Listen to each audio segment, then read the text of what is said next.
सर्वांना सलाम. अहो सलाम. आनंदी आहात सर्वजण? किती जण आनंदी आहेत मला हात बघायला पाहिजे. वा वा वा, सगळेजण आनंदी आहेत. देवाची स्तुती असो, तिच्या नावाला धन्यवाद असो. एक दोन कारण सांगता येतील का तुम्ही आनंदी आहात? आनंदी आहात तर कारण पाहिजे की नाही? देवाने नवीन वर्ष आपल्या आयुष्याला जोडलं म्हणून आपण आनंदी आहोत. अजून नवीन वर्षात सुंदरची सहभागीची वेळ दिली, मुक्तीची वेळ दिली, त्याचं गुणगान करण्यासाठी समय दिला. त्यासाठी परमेश्वराचं नाव आहे. आमेन. नवीन वर्षामध्ये त्याची सहभागिता, त्याची भक्ती, त्याचं गुणगान करण्याची संधी परमेश्वराने दिली म्हणून आम्ही आनंदी आहोत. अजून विशेष म्हणजे यावर्षी तर उघडे म्हणून देवाला धन्यवाद. हा, देवाची स्तुती असो. भक्ती मंदिरं उघडे आहेत अजून, त्यासाठी आपण देवाची स्तुती करूया, त्याच्या नावाला धन्यवाद देऊ. मला असं वाटतं सगळा आनंद स्त्रियांच्या बाजूनेच झालेला दिसतो. इकडूनही काही कारण असतील. का आनंदी आहात तुम्ही? तुम्ही आनंदी आहात का? एखादं कारण सांगा आनंदाचं. कोरोनाच्या दिवसामध्ये पण लिमिटेड उपस्थिती असल्यावरही आपण एवढ्या उपस्थितीमध्ये परमेश्वराची भक्ती मुक्त रीतीने करत. आमेन. देवाची स्तुती असो की आपल्याला मुक्त रीतीने अजूनही भक्ती करता येत आहे. पहा, पुन्हा फोकस इकडे शिफ्ट झाला. आनंद इकडेच होते की काय? इकडे होत नाही का आनंद? इकडे सुद्धा आनंद आहे. सर्वजण आनंदी आहेत. तुमच्या चेहऱ्यावर मला आनंद दिसत आहे, त्यासाठी मी देवाची स्तुती करतो, त्याच्या नावाला धन्यवाद देतो. आता ह्या नवीन वर्षामध्ये आनंदाला प्रवेश करत असताना तुमचं लक्ष कुठं आहे? हा प्रश्न मला तुम्हाला विचारायचा. तुमचं लक्ष कुठं आहे? जेव्हा लहान लेकरं शाळेमध्ये बसतात, मानसशास्त्रज्ञ सांगतात, जे शिक्षण शास्त्राचा अभ्यास करणारे लोक आहेत ते सांगतात की लहान लेकरं जे असतात त्यांचा कॉन्सन्ट्रेशन स्पॅन 20 मिनिटाचा असतो. जे लेकरं असतात त्यांचं एकाग्र चित्त 20 मिनिटापर्यंत राहू शकतं. त्याच्यानंतर ते विचलित होतात, त्याच्यानंतर ते तुमचं ऐकू शकत नाही. आणि म्हणून 20-20 मिनिटाच्या तुकड्यात तुमच्या ऍक्टिव्हिटी किंवा तुमचं सादरीकरण जे आहे किंवा तुमची शिकवण जी आहे ती त्यांना द्यावी. आणि तुम्ही निरीक्षण करा. संडे स्कूलमध्ये जे लेकरं आहेत त्यांच्याकडे तुम्ही निरीक्षण करा. 20 मिनिटं होत आले की ते चुळबुळ करायला लागतात किंवा दुसरीकडे त्यांचं लक्ष जातं. दुसरं काहीतरी त्यांना पाहिजे असतं. त्या 20 मिनिटाच्या वरती ते काही तुमच्याकडे लक्ष देऊ शकत नाही. जे शिक्षक वर्ग आहे तुम्ही पण हे जाणून घ्या, त्याचा थोडासा अभ्यास करा.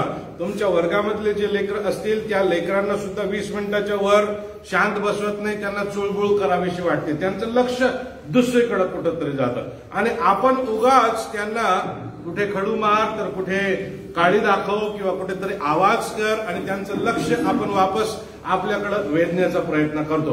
मी पण उपदेश करत असताना तुम्ही मला बघितलं असेल की मला जर जाणवलं की तुम्ही चुळबुळ करत आहात किंवा तुमचं लक्ष कुठेतरी गेलंय तर मी असं टाळी वाजवतो किंवा माझ्याकडे लक्ष द्या असं म्हणतो किंवा काहीतरी कृती करतो, कारण मला इथून तुम्ही सर्वजण दिसता आणि मग मी तुमचं लक्ष माझ्याकडे परत वेधण्याचा प्रयत्न करतो. परंतु जरा आपण विचार थोडासा व्यापक करूया आणि आता या नवीन वर्षामध्ये माझं लक्ष कुठं आहे या प्रश्नाचं उत्तर मला तुमच्याकडून पाहिजे आहे.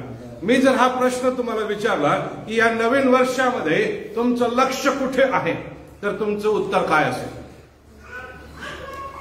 तुमचं लक्ष कुठे आहे असा प्रश्न जर मी विचारला तर तुमचं उत्तर काय असेल? 1-2 उत्तर द्या लवकर लवकर. मराठीतच प्रश्न विचारला मी. तुमचं लक्ष कुठे असेल? जे ऑनलाईन आम्हाला बघत आहेत आम्हाला क्षमा करा, इथलं करंट गेलेलं आहे, लाईन गेलेली आहे, त्याच्यामुळं माझा आवाज तुमच्यापर्यंत स्पष्ट येतो की नाही मला माहित नाही. परंतु तुमचं लक्ष या नवीन वर्षामध्ये कुठे आहे? आता तुम्हाला कदाचित माझा प्रश्न समजून घ्यायला कठीण जात असेल, मला माहित नाही. परंतु देवाच्या वचनामध्ये प्रभू येशू ख्रिस्त म्हणतो तुम्ही कुठे लक्ष द्यावं किंवा तुमचं लक्ष कुठे असावं याबद्दल प्रभू येशू ख्रिस्तानं देवाच्या वचनात सांगितलेलं आहे. आणि आपण सर्वजण त्याच्याकडे आता लक्ष देऊ की देव काय म्हणतो, माझं लक्ष कुठं असावं याबद्दल प्रभू येशू ख्रिस्ताचं काय म्हणणं आहे. तुम्हाला आनंदी ख्रिस्ती जीवन जगायचंय का 2022 मध्ये? किती लोकांना आनंदी ख्रिस्ती जीवन जगायचंय? मग तुमचं लक्ष कुठं असलं पाहिजे हे आता देवबाप सांगणार आहे. त्याच्याकडे आम्हाला लक्ष द्यावं लागेल. आता बघा, तुमच्या ज्या सर्वसाधारण आनंदाच्या परिभाषा असतील त्या परिभाषांना आम्हाला नवीन स्वरूप आजच्या या वचनावरून द्यावं लागेल.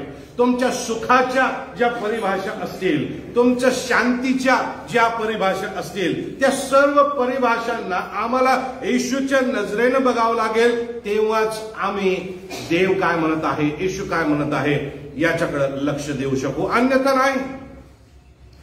खरं बघू जाता आजचं वचन ऐकत असताना तुम्ही स्वतःला ख्रिस्ती म्हणवता तर तुम्हाला तुमच्या ख्रिस्तीपणाचीच परिभाषा पुन्हा आज नवीन करावी लागणार आहे.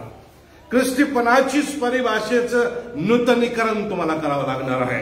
काही तरुण लोक इकडे आहेत, मी अशा परिभाषा वगैरे असे शब्द वापरले की त्यांना प्रश्न पडतो की हे काय म्हणत आहे.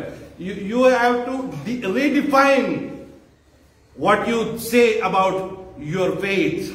तुमच्या ख्रिश्चॅनिटी बद्दल, तुमच्या ख्रिस्ती विश्वासाबद्दल तुमचं जे डेफिनेशन आहे त्याची कदाचित तुम्हाला पुनर्रचना करावी लागेल, रिडिफाईन ते करावं लागेल.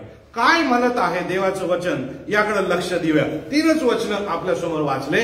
आता जरा येशू कुठे लक्ष द्या ह्या शब्दाकडे आम्ही लक्ष देऊन ही 3 वचनं पुन्हा वाचणार आहोत. मी तुमच्यासाठी वाचतो. कृपया बायबल उघडं ठेवा. 21 वचन मत्ती 16, 21, 22 आणि 23 हे 3 वचनं आपण वाचत आहोत. 21 वचन काय म्हणतं लक्ष द्या.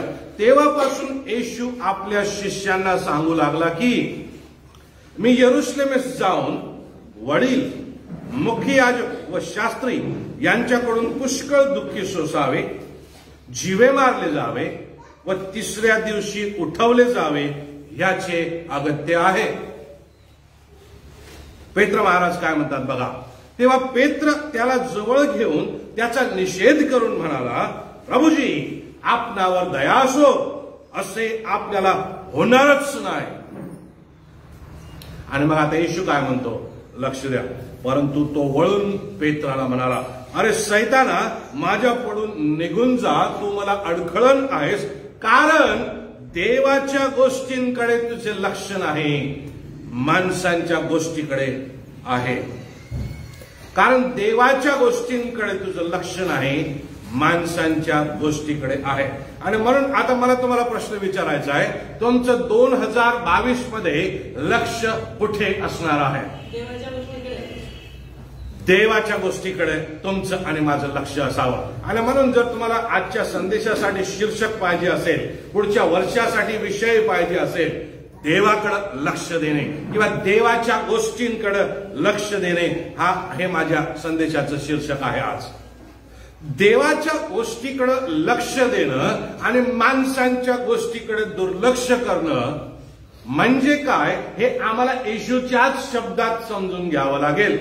आणि म्हणून आता आपण येशूच्या शब्दामध्ये ते समजून घेऊ. आणि 2022 मध्ये जर देवाच्या गोष्टींकडे तुम्ही लक्ष द्यायला तयार असाल तर आता हे ऐकून समजून घ्या, तरच तुमचं जीवन यशस्वी होईल, तरच तुमचं ख्रिस्ती जीवन यशस्वी होईल, अन्यथा नाही. का बरं येशू असा म्हटलेला आहे? आम्हाला पहिले प्रश्न विचारावा लागेल. का बरं येशूने पेत्राला म्हटलं सैताना माझ्या पुढून दूर हो? पेत्राला सैतान म्हटलं का येशू? नाही, त्याच्या आतमध्ये जो सैतान त्या ठिकाणी उफाळून आलेला होता, जी सैतानी वृत्ती आणि जगावर लक्ष केंद्रित करणारी वृत्ती उफाळून आलेली आहे, त्याला येशू म्हणत आहे दूर हो, बाजूला हो, निघून जा, तू अडखळण करत आहेस. आणि अडखळण काय तेही येशूने स्पष्ट केलेलं आहे. येशू त्याला म्हणतो तू माणसांच्या गोष्टींकडे लक्ष लावत आहेस, तू देवाच्या गोष्टींकडे लक्ष लावत नाहीस. पण मग देवाच्या गोष्टी कोणत्या त्याच्यातल्या? काय असं होतं जे अडखळण या ठिकाणी होत होतं? काय पेत्र म्हणत आहे जे येशूला अडखळण होऊ शकतं? बरं काय असं आहे जे येशूला अडखळण वाटू शकतं? बरं ज्याच्यामुळं येशूनं रागात येऊन म्हणावं की सैताना दूर हो, कारण तू अडखळण करत आहेस. काय ते आहे त्याच्याकडे आम्हाला लक्ष द्यावं लागेल. आणि जे ते आहे त्याच देवाच्या गोष्टी आहेत.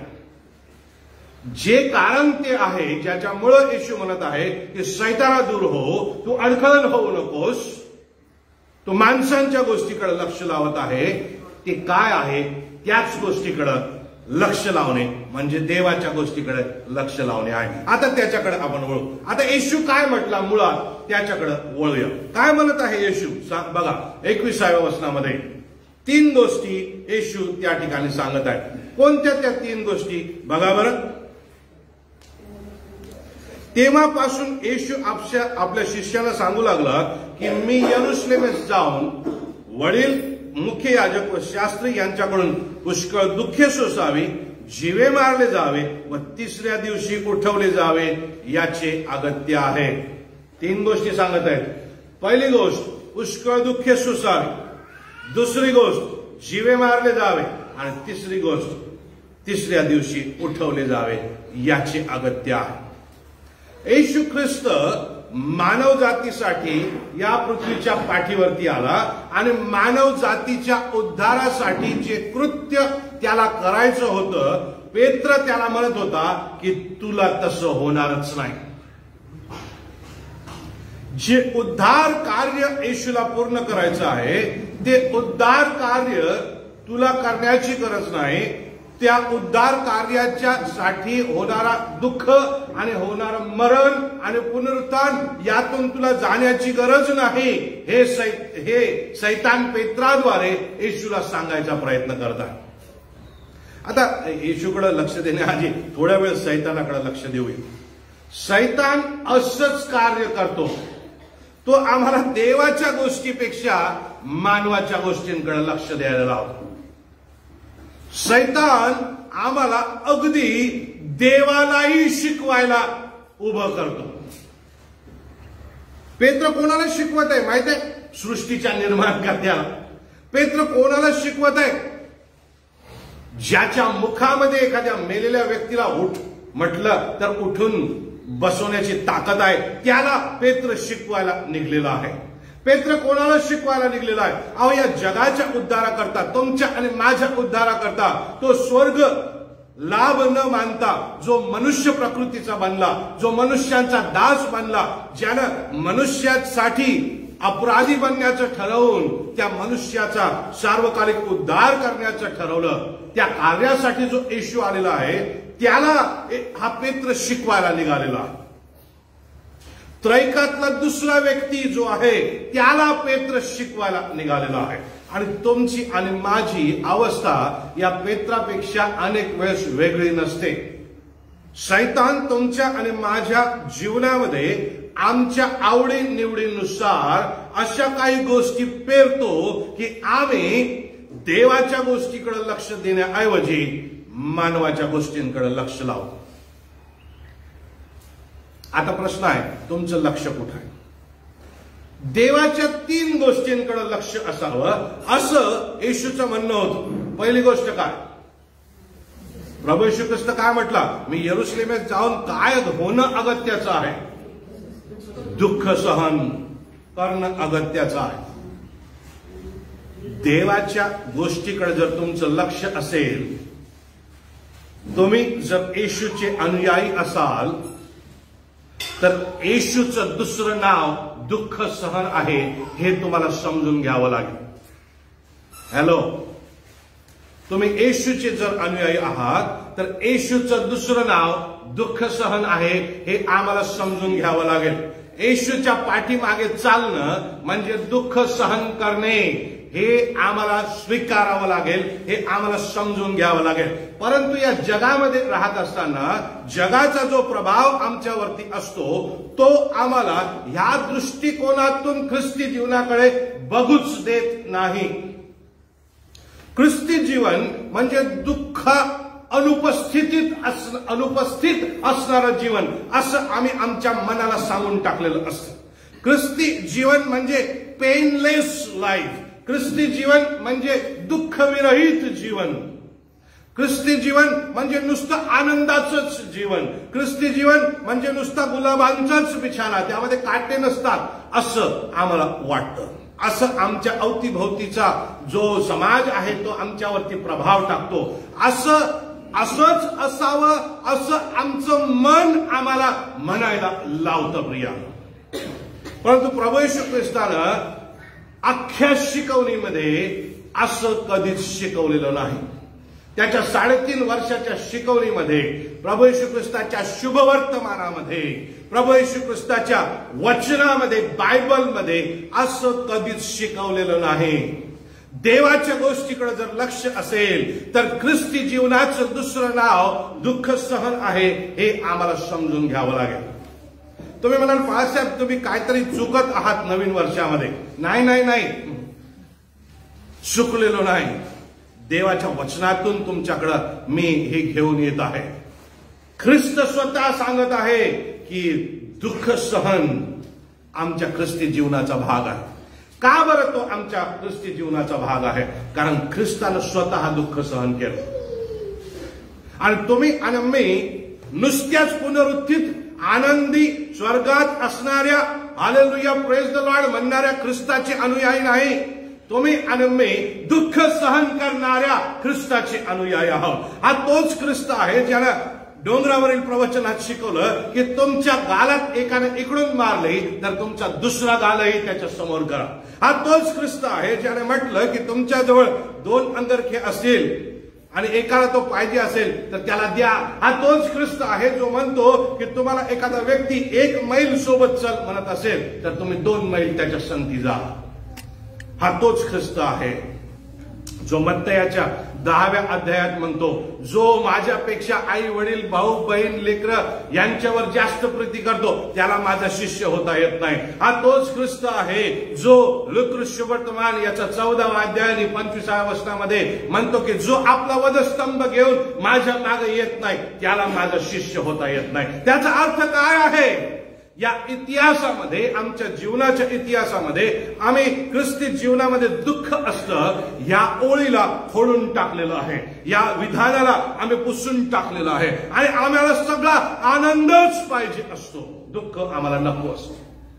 इयोब काय म्हणतो माहित आहे? इयोबाला जेव्हा त्रास झाला, इयोबाची बायको जेव्हा त्याला छळू लागले, इयोबाचे सगळे लेकर मरून गेले, इयोबाचे सर्व संपत्तीचे नासधूस झाले, इयोबाजवळ काहीच उरलं नाही, इयोबाला फोड झाले मोठे मोठे आणि त्याला इतके फोड आणि इतक्या वेदना होत्या की तो खापरी घेऊन ते फोड खाजवत बसत असे. त्याची बायको एक दिवशी त्याला म्हणाले की अरे सोड देवाचं नाव, काय देव देव करत बसला, तो देव तुला सोडवत नाही आहे.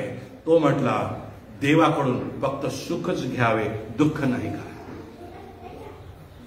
दुःख नाही.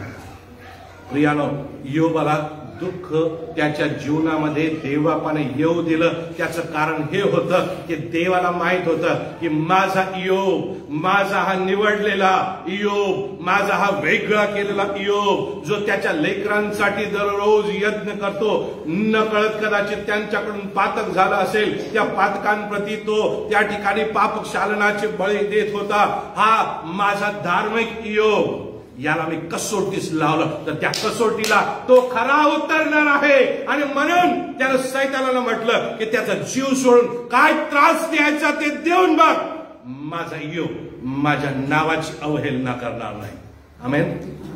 आणि म्हणून जेव्हा तुमच्या आणि माझ्या जीवनामध्ये दुःख येतं प्रियानो, देव त्याला परवानगी देतो आणि त्या परवानगीच्या मागे तुमच्या धार्मिकतेबद्दलची गॅरंटी असते देवाच्या अंतःकरणामध्ये.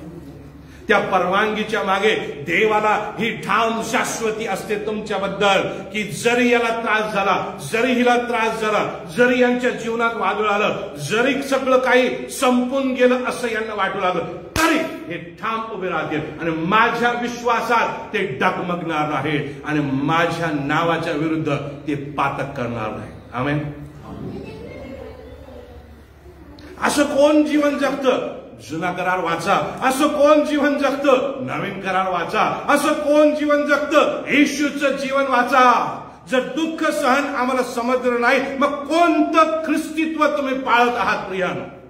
ख्रिस्ती जीवनामध्ये दुःख नसतं या विचारानं तुम्ही जर जगत आहात तर कोणतं बायबल तुम्ही वाचत आहात? त्या बायबलचं प्रत्येक पान पलटून बघा. तुम्हाला दुःख सहन करणे हा ख्रिस्ती जीवनाचा अविभाज्य घटक आहे हे शिकवण्यात येतं. डोंगरावरील प्रवचन सुरू असताना काय झालेलं आहे, काय सांगतो प्रभू येशू ख्रिस्त? जेव्हा माझ्यामुळे लोक तुमची निंदा करतील, जेव्हा माझ्यामुळे लोक तुमच्या विरुद्ध वाईट लबाडीने बोलतील, तेव्हा तुम्ही धन्य. आमेन. लोकांपासून त्रास होईल, तुमच्या आणि माझ्याबद्दल खोट्या साक्ष दिल्या जातील, तुम्हाला आणि मला छळलं जाईल. प्रभू येशू ख्रिस्त म्हणतो माझ्या पूर्वी आलेल्या संदेशक्यांना सुद्धा त्यांनी असाच त्रास दिलेला आहे. म्हणजे संदेशक्यांची जीवन जर आम्ही बघितले तर त्यांच्याही जीवनामध्ये दुःख होतं. इतकं दुःख होतं की एका संदेशक्याला दुसरं नाव रडणारा संदेशका म्हणून आहे. कोणता संदेश आहे? यिर्मया, क्राईंग प्रॉफेट असं त्याला म्हटलं आहे. प्रियानो, लक्ष कुठे आहे? नवीन वर्षामध्ये लक्ष कुठे असणार आहे? देवाच्या गोष्टीकडे लक्ष असणार आहे. काय?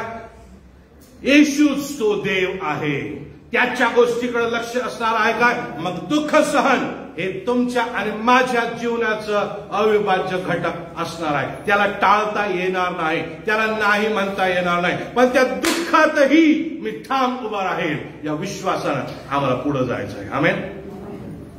शद्रक मेशक अबेदnego काय म्हटले जेव्हा तो राजा त्यांना म्हणत होता तुम्ही मी बनवलेल्या माझ्या मूर्तीच्या समोर झुका, त्याला पाया पडा, त्या नाही तर तुम्हाला 7 पट तप्त केलेल्या भट्टीमध्ये टाकण्यात येईल.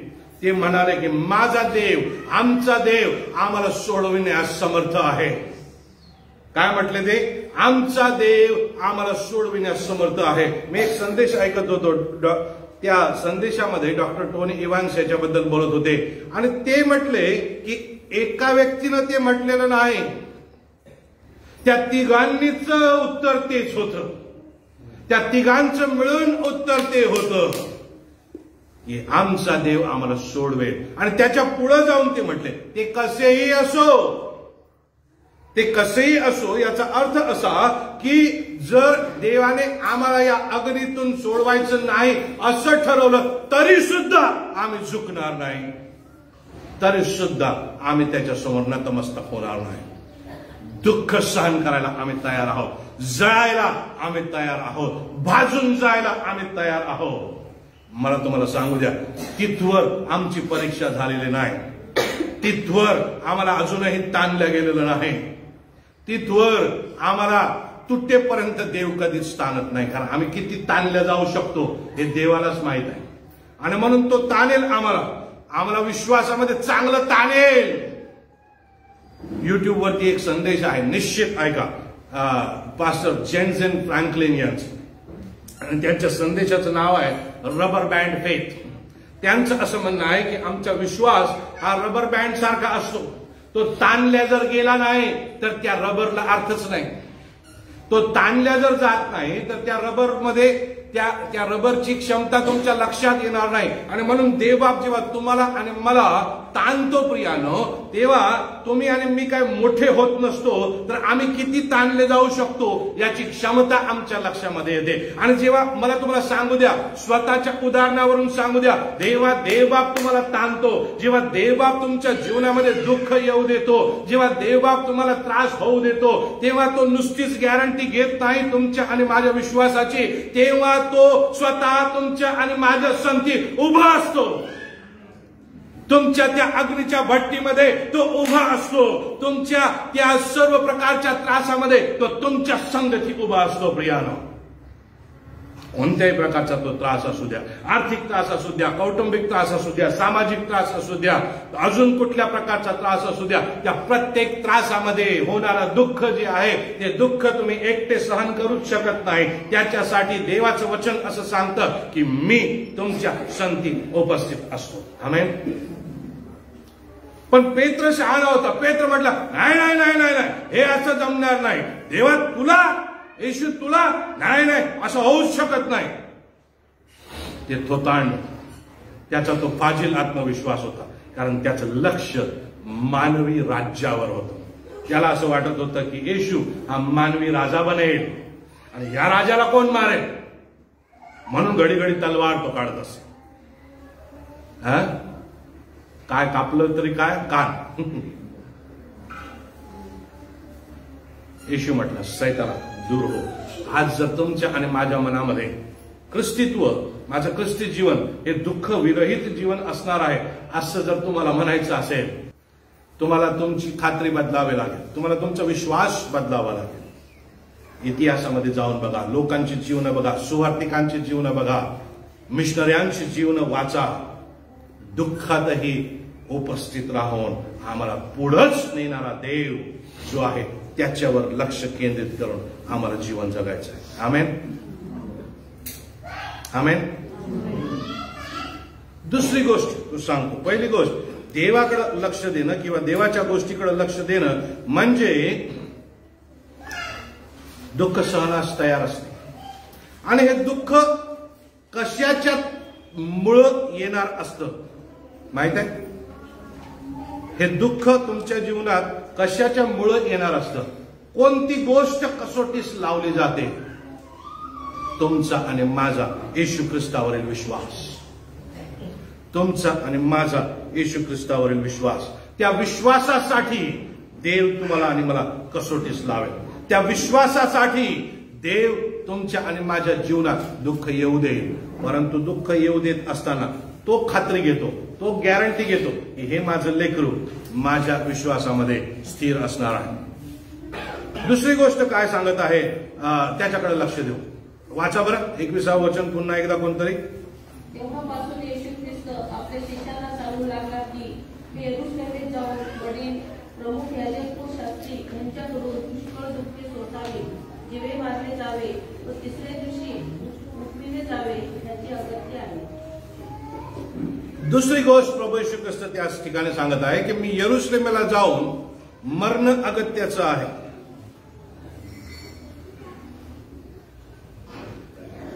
मी यरूशलेमेला जाऊन मरण अगत्याचं आहे. किती लोकांना मरायला आवडेल? हॅलो, कोणालाच आवडणार नाही का? पण मरायला तयार पाहिजे.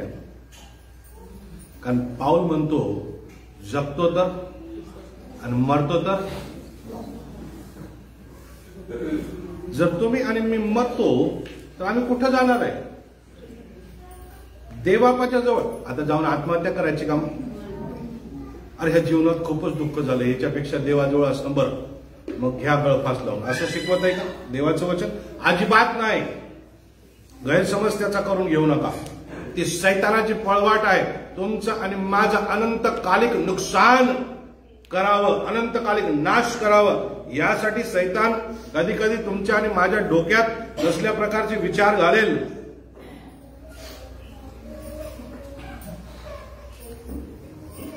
पण मरण हे ख्रिस्ती जीवनाचा अविभाज्य घटक आहे. आता प्रभू येशू ख्रिस्तानं त्यांच्या शिकवणीमध्ये शिकवलं की तुम्हाला आणि मला मरायला शिकावं लागेल.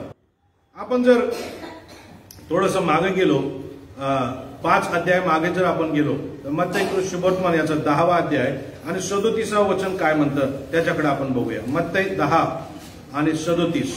जेव्हा प्रभू येशू ख्रिस्तानं त्याच्या शिष्यांना बाहेर पाठवलं तेव्हा त्यानं मार्गदर्शन केलं. आणि मार्गदर्शन करत असताना तो काय म्हणतो बघा, जो माझ्यापेक्षा आपल्या बापावर किंवा आईवर अधिक प्रेम करतो तो मला योग्य नाही. जो माझ्यापेक्षा मुलावर किंवा मुलीवर अधिक प्रेम करतो तो मला योग्य नाही. आणि जो आपला वधस्तंभ उचलून घेऊन माझ्या मागे येत नाही तो मला योग्य नाही. आता परत 16व्या अध्यायाकडे जर आपण आलो आणि 16व्या अध्यायाच्या वचनं जे आहेत त्या वचनांच्या आम्ही खालच्या वचनांकडे जर गेलो तर हेच पुन्हा याही ठिकाणी सांगितलेलं आहे. 24व्या वचनाच्या पुढे काय म्हणतं बघा. मग येशू आपल्या शिष्यांना म्हणाला, पेत्राला त्यानं धमकावलेलं आहे.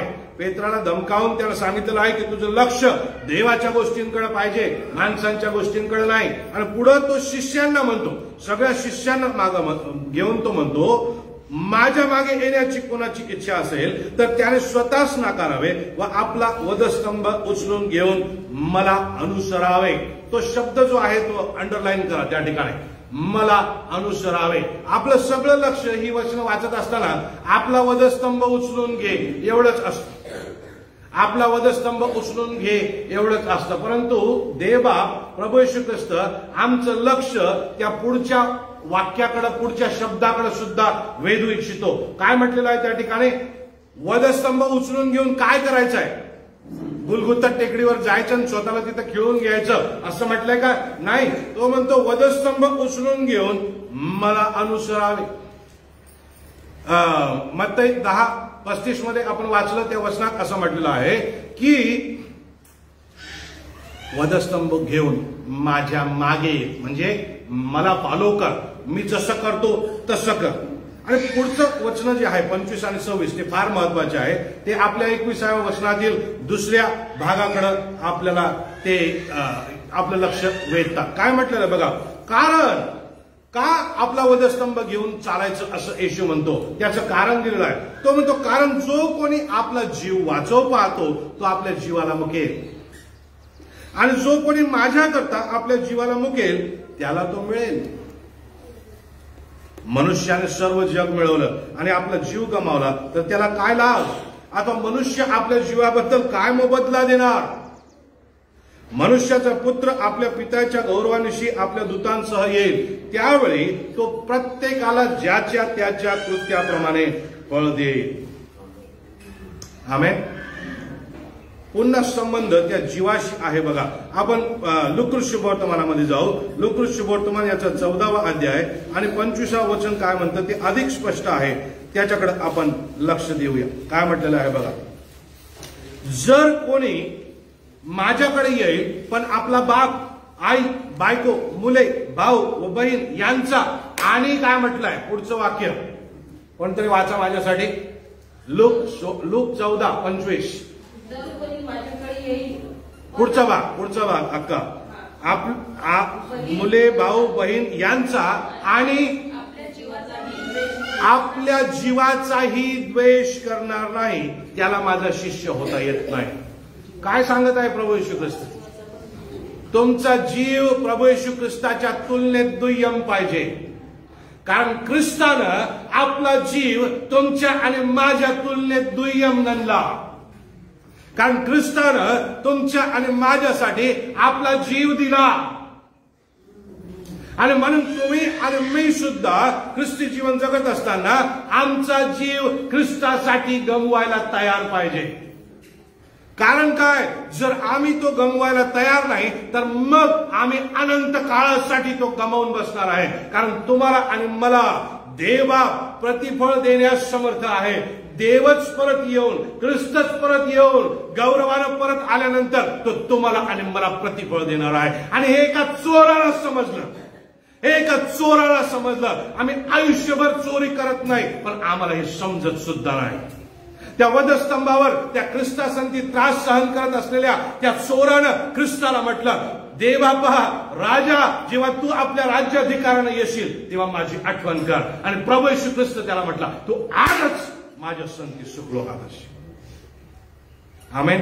त्याला ते समजलं की हा परत येणार आहे. त्याला ते समजलं की हा मला जीवन देऊ शकतो. त्याला ते समजलं की हा मला अनंतकालिक जीवन देऊ शकतो. त्याला ते समजलं की माझ्या विश्वासाला अनुरूप प्रतिफळ देणारा आज आहे. आणि म्हणून प्रियानो, देवाच्या गोष्टीकडे लक्ष लावणार आहात का 2022 मध्ये, तर मग तुमचा जीव हा देवासाठी तुम्ही गमवायला तयार असता. म्हणजे काय हो, मारून घ्यायचं का स्वतःला, भुसकून घ्यायचं का स्वतःला? अनेक लोक, अनेक शिक्षण आपल्या जगामध्ये असे आहेत जे शिक्षण असं शिकवतात की तुम्ही स्वतःला वेदना करून घ्या म्हणजे देव आनंदी होईल. नाही नाही नाही. जेव्हा ख्रिस्तासाठी तुम्हाला निवड करायची असते तेव्हा ख्रिस्त अव्वल स्थानी आणि मी आणि माझी लालसा दुय्यम स्थान, मी आणि माझी आवड दुय्यम स्थानी, मी आणि माझ्या इच्छा दुय्यम स्थानी, मी आणि माझ्या हौशी दुय्यम स्थानी. हे म्हणत आहे येशू.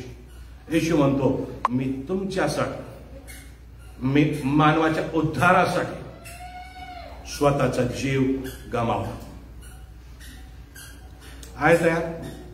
तुमच्यापैकी किती लोक दुःखी आहेत? मला दाखवा बरं, हात वर करावं. बोल, दाखवा ना, काय लाजू नका, दाखवा. एकही दुःखी नाही. अरे दुःख सहन केल्याशिवाय आपण ख्रिस्ती नाही बरं का. पहिल्या मुद्द्यातच आपण ते बोललो. वेगवेगळ्या प्रकारचे दुःख आहेत. मला तुम्हाला सांगू द्या, वेगवेगळ्या प्रकारचे दुःख आहेत. पण एका प्रश्नाचं उत्तर द्या की ते दुःख सहन करण्याची तुम्हाला देव शक्ती देत आहे की नाही? त्या दुःखातून पुढे वाट काढण्याची शक्ती देवाने दिलेली आहे की नाही? मग या जीवाची कटकट कशाला? मग या जीवाची काळजी कशाला? मग दुःख करत बसायचं कशाला? गरज नाही दुःख करायची, कारण तो येशू शक्ती देणार आहे. आमेन. या जीवाला प्रतिफळ शेवटी तो देणार आहे. इतकंच काय दे बापा, तू म्हणशील ते दे, कारण तूच संती आहेस, तूच संती आहेस. आमेन.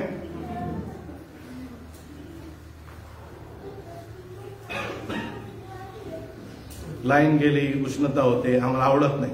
जीव कासावीस होतो नाही. तुम्ही शांत बसलेले एका जागी, तुम्हाला अजूनही कदाचित थंडी वाटत असेल, पण मला इकडे घाम सुटायला लागलाय. असं वाटतं लाईन पळत यावं लवकर. पण असू दे, हरकत नाही.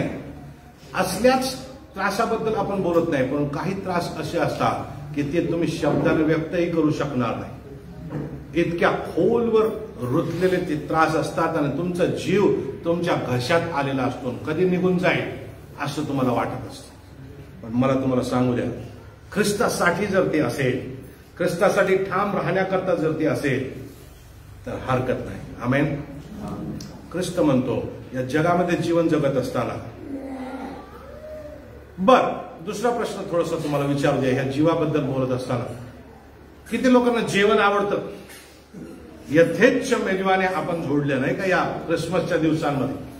हा, ख्रिसमसला पण आपण मंडळीचं जेवण, 1 तारखेला पण मंडळीचं जेवण, ख्रिसमसला बिर्याणी, आणि 1 तारखेला कालची करी, मला अजून त्याचा स्वाद माझ्या तोंडातून गेलेला. फार सुंदर ती करी, ब्युटिफुल.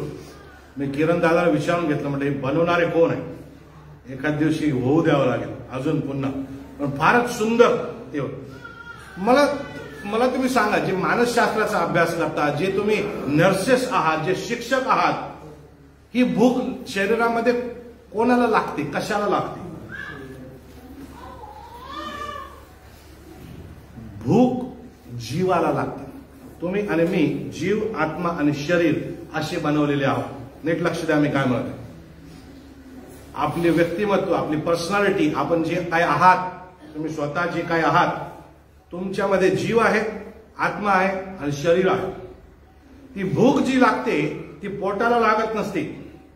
ती भूक तुमच्यातला जीव जो आहे त्या जीवाला लागत असते. आता ती फक्त अन्नाचीच भूक नसते. अन्नाची भूक असू शकेल, डोळ्याची भूक असू शकेल, वासाची भूक असू शकेल, काहीतरी ऐकण्याची भूक असू शकेल, काहीतरी एखाद्या विचाराची भूक ती असू शकेल, शरीराची भूक ती असू शकेल, वासनेची भूक ती असू शकेल. वेगळ्या वेगळ्या प्रकारच्या या ज्या भुका आहेत त्या भुका जीवाला लागतात. आणि मग जीवाला भूक लागली की आमच्या अंतःकरणात वसणारा आमचा आत्मा आमच्या मेंदूला आज्ञा करतो. नीट लक्ष द्या. हॅलो, सायन्स शिकणार आहे, दिस इज बायबल सायन्स. ओके. जीवाला तुमच्या भूक लागली की मग तुमच्या अंतःकरणात वसणारा तुमचा आत्मा तुमच्या ब्रेनला आज्ञा करतो. उदाहरणार्थ समजा जेवायची भूक लागली असेल तर तो आत्मा ब्रेनला सांगतो की आता उठ, किचन मध्ये जा, हॉटपॉट उघड, त्यातली पोळी काढ, त्याच्यावरती मस्त टाक काहीतरी, त्याचा रोल बनव. आणि मग आमचं शरीर आमच्या बुद्धीनं आज्ञा केल्यानंतर त्याच्यावरती कृती करतो. आपण ते करतो, जातो, रोल करतो, मस्त त्याच्यावरती काय काय टाकतो, तुमच्या तोंडाला पाणी सुटून जातं नाही का?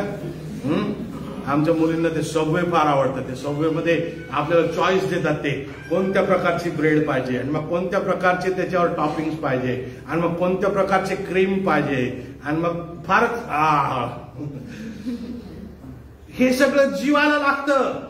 आणि मग आत्मा बुद्धीला आज्ञा करतो आणि बुद्धी जे ब्रेन आहे आपलं, ते ब्रेन आपल्या शरीराला आज्ञा करतं. ते ब्रेन आपल्या शरीराला आज्ञा करतं आणि मग शरीर त्याच्यावरती कृती करतं. ही प्रक्रिया आहे, ही प्रक्रिया आहे. प्रभू येशू ख्रिस्त म्हणतो आपल्या जीवालाही जो मुकायला तयार नाही, आपल्या जीवाचाही जो द्वेष करायला तयार नाही, तो माझा शिष्य होण्यास लायक नाही.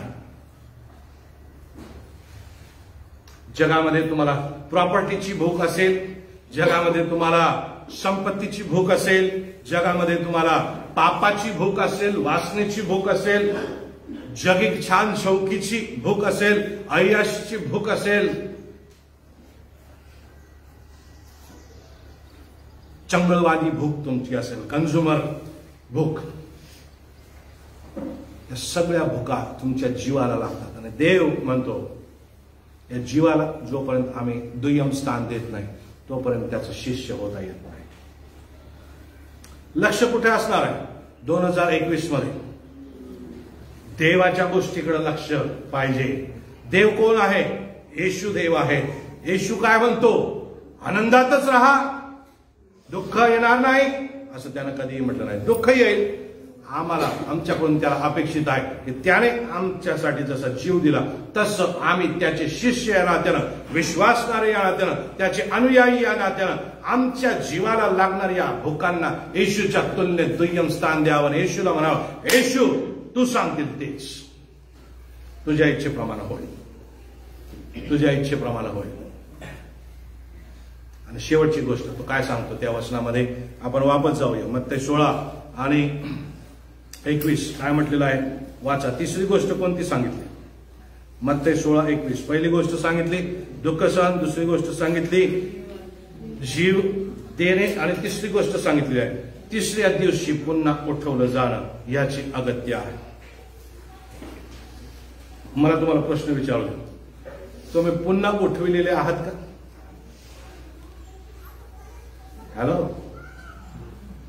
तुम्ही पुन्हा उठविलेले आहात का? एकदा झोपले ते झोपूनच आहे अजून. झोप मरणाचं दर्शक आहे, पण या ठिकाणी ख्रिस्त साक्षात मरणाबद्दलच बोलत आहे. तुम्ही आणि मी जोपर्यंत मरण पुन्हा उठत नाही तोपर्यंत येशूचे शिष्य आम्ही होऊ शकत नाही. मग आता काय करायचं? जेसीबी बुलाव, मर जाएंगे जाके सब लोग उधर, असं का? नाही नाही. देवाचं वचन तुम्हाला आणि मला शिकवतं मरायचं कसं. आम्ही ख्रिस्तासंती विश्वासानं त्या वधस्तंभावर खिळले जातो. आम्ही ख्रिस्तासंती त्या वधस्तंभावर मरतो. आम्ही ख्रिस्तासंती पुरले जातो आणि ख्रिस्तासंती आम्ही पुनरुत्थित होतो. आणि मंडळी हा त्या पुनरुत्थितांचा समाज आहे. तुम्हाला दुःख सहन होत नसेल ना, तुम्ही अजून मेले नाही. तुमच्या जीवाच्या लालसा भागवण्यासाठी तुम्ही तरफडा करत असाल ना जीवनाचा, तुम्ही अजून मेले नाही. आणि तुम्ही मेलेच नाही तर तुम्ही पुनरुत्थित सुद्धा नाही. ख्रिस्तावरील तारक विश्वासाने आम्ही पुनरुत्थित होतो, पुनरुत्थित झालेलो आहोत. ख्रिस्त म्हणतो याचे अगत्य आहे. याच्याशिवाय देवाच्या गोष्टी नाही, त्याच्याशिवाय देव नाही, त्याच्याशिवाय ख्रिस्तीत्व नाही. आज आम्ही त्याच्या मेजामध्ये सहभागी होणार आहोत. कशाचं दर्शक आहे हे? आनंदाचं दर्शक आहे का? नाही. येशूच्या त्यागाचं, येशूच्या बलिदानाचं, येशू तुमच्या आणि माझ्यासाठी मरण पावलं त्याचं हे दर्शक आहे. तो पुनरुत्थित झालेला आहे, परत येणार आहे, तुम्हाला आणि मला घेऊन जायला तयार असणार आहे, त्याचं ते दर्शक आहे. प्रश्न विचारू स्वतः, माझं लक्ष कुठं आहे? जर लक्ष जगाकडे असेल तर रोज येशू म्हणणार आहे, सैताना माझ्यापासून दूर हो, तू मला अडखळण आहेस. तुम्ही निवडा, मला अडखळण बनायचं, येशूच्या हातात हात घालून जीवन जगायचं. काय बनायचं? तुमचं लक्ष माणसांच्या गोष्टीकडे आहे की देवाच्या गोष्टीकडे आहे? 2021 कोणासाठी जगणार आहात तुम्ही? स्वतःसाठी जगणार आहात की येशूसाठी जगणार आहात? कोणासाठी जगणार आहात? जितके जण आज म्हणत आहेत की मला येशूसाठी जगायचं आहे, उभे राहा त्या येशूसाठी. आज आपल्या पायांवर उभं राहा. मला येशूसाठी जगायचं आहे, मला येशूसाठी जगायचं आहे. आमेन. देवाची स्तुती असो, देवाची स्तुती असो, देवाची स्तुती असो. प्रियानो, नव्यानं प्रभूला आपलं जीवन समर्पित करूया. 2021 मध्ये काहीही झालेलं असो, 2022 देवानं आमच्या जीवनात आणलेलं आहे ते याच्यासाठी की तुम्ही जगाकडचं तुमचं आणि माझं लक्ष वळवून देवाच्या गोष्टींकडे आमचं लक्ष लावावं. देव तुमच्या आणि माझ्या संगती उपस्थित राहू इच्छितो. देव तुमच्या आणि माझ्या संगती उपस्थित राहून चालू इच्छितो. देव तुमच्या आणि माझ्या संगती उपस्थित राहून या 2022 मध्ये येणाऱ्या प्रत्येक दुःखाला, प्रत्येक मरणप्राय गोष्टीला, प्रत्येक आव्हानाला तुमच्या संगती उभं राहून तुम्हाला शक्ती देऊ इच्छितो. प्रियानो, त्याची शक्ती उपलब्ध आहे, त्याचा आत्मा उपलब्ध आहे. तो तुमची आणि माझी परीक्षा आमच्या शक्तीच्या पलीकडे होऊच देत नाही, होऊच देत नाही. ते जिवंत देवाचं वचन आहे, ते आमच्या शक्तीच्या पलीकडे नाही. आणि म्हणून कोणी असं म्हणू नये की आता खूप झालं, आता बस झालं. नाही, देव तुम्हाला आणि मला शक्ती देणार.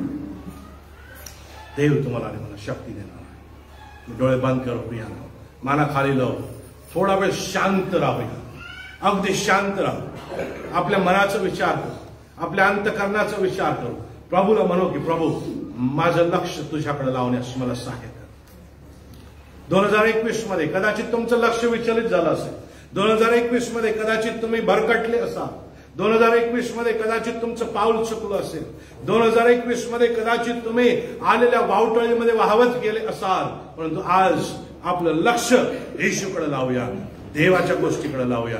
देव त्याचे बाहू पसारून आज आमची वाट बघत आहे की आम्ही त्याच्या कह्यात यावं, आम्ही त्याच्या बाहूमध्ये यावं आणि त्याच्याकडे आमचं लक्ष लावावं.